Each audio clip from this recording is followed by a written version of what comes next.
पंतप्रधान नरेंद्र मोदी यांच्या नॉर्वे दौऱ्यादरम्यानचा एक व्हिडिओ आणि त्यानंतर झालेली पत्रकार परिषद सध्या सोशल मीडियावर प्रचंड व्हायरल होत Prime आहे. Minister Modi, why don't you take some questions from the freest press in the world? या वादाच्या केंद्रस्थानी हेले लिंग नावाच्या नॉर्वेजियन महिला पत्रकार आहेत. नक्की काय घडलं आपण पाहूयात या व्हिडिओच्या माध्यमातून. पंतप्रधान नरेंद्र मोदी आणि नॉर्वेचे पंतप्रधान जोनास गाहर स्टोर यांनी ओस्लो येथे एक संयुक्त पत्रकार परिषद घेतली.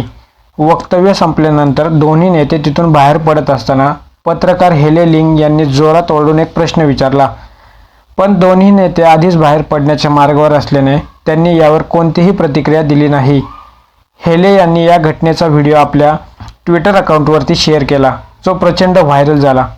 त्यांनी लिहिले की जागतिक पत्रकारिता स्वातंत्र्य निर्देशांकात नॉर्वे पहिल्या क्रमांकावर आहे, तर भारत 157व्या क्रमांकावर आहे. आम्ही ज्या देशाशी राजनैतिक सहकार्य करतो तिथल्या नेत्यांना प्रश्न विचारणे हे आमचे काम आहे.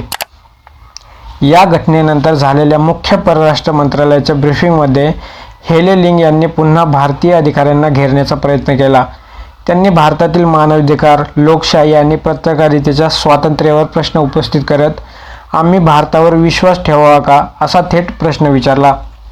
यावर भारताचे परराष्ट्र मंत्रालय सचिव CB जॉर्ज यांनी अतिशय आक्रमक आणि सडतड उत्तर दिले, जे सध्या सोशल मीडियावर कौतुकाचा विषय ठरत आहे.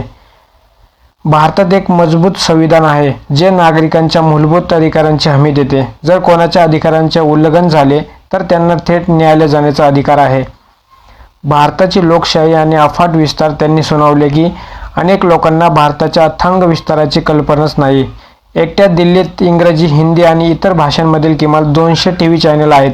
काही अज्ञानी NGO, मोजके रिपोर्टर वाचूक लोक इथे प्रश्न विचारायला येतात.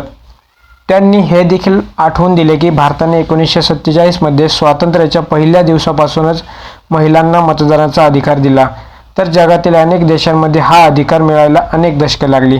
पंतप्रधान मोदींनी प्रश्न न घेणे आणि त्यावर भारतीय परराष्ट्र मंत्रालयाने विदेशी पत्रकाराला दिलेले कडक उत्तर, यामुळे हा मुद्दा सध्या इंटरनेटवर गाजत आहे. तर मित्रांनो, तुम्हाला यावरती काय वाटते? तुमचे मत कमेंटमध्ये सांगा. धन्यवाद.